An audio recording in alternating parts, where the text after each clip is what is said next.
শুভ দুপুর বন্ধুরা, কেমন আছো তোমরা? আশা করি নিশ্চয়ই ভালো আছে। আমি ব্যাকে আছি, তোমাদেরকে দেখাচ্ছি। এই পরিস্থিতিতে আমি দেখাতে চাই না, তা সেরকম তো সেজে গুজে আমি সবসময় থাকি না যে তোমাদেরকে দেখাবো। তো চলো, এমনই অবস্থা। এখন তো দিদির যে কাজ করে সে তো খুবই অবস্থা খারাপ, শরীরটা একটু খারাপ চলছে। তো এখন আসেনি, আমাদের কাজের চাপটা বেশি বেড়েছে, বুঝতে পারছো, কাজের মধ্যে রয়েছি।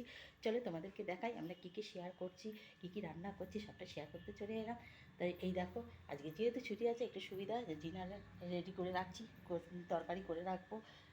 যেহেতু দিদি আসতে পারবে না, কি সুন্দর রোদটাও দিয়েছে দেখো।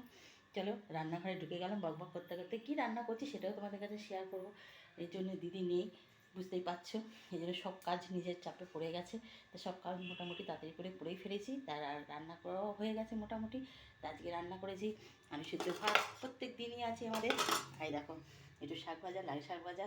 আর আজকে করেছি কমপ্লিট মাছ রান্না, অনেকদিন পরে করলাম। তো ভীষণ ভালো লাগে খেতে, তোমরা সকলেই ভালোবাসে। এই মাছটা এমনই মাছ যে সবাই ভালোবাসে, কাটা কম থাকে, খেতেও খুব টেস্টি হয় রান্না করলে। আর বুঝতেই পারছো, ডিনারে সব কিছু কুটে রাখছে, সেটা তোমাদেরকে শেয়ার করলাম। যেহেতু এইবেলা রান্নাটা করে রাখবো, রুটির ময়দাটা মেখে রাখবো, গরম গরম রুটিটা। আর ডিনারে আমরা রুটি খাই, গরম গরম রুটিটা রাত্রে করে ফেলবো। তো এই আমি যদি কাজে না আসে তখন আমি কাজগুলোকে এইভাবে এগিয়ে রাখি। তো চলো, ভিডিওটা কেমন লাগলো? তোমার যদি ভালো লাগে আর যদি কমপ্লিট মাত্র খেতে ভালোবাসো, তাহলে চটপট করে চলে আসবে কিন্তু খেতে। আর তাহলে সকলেই ভিডিওটা সুন্দর সুন্দর কমেন্ট করো কিন্তু। আর সুস্থ থেকো, ভালো থেকো, টাটা।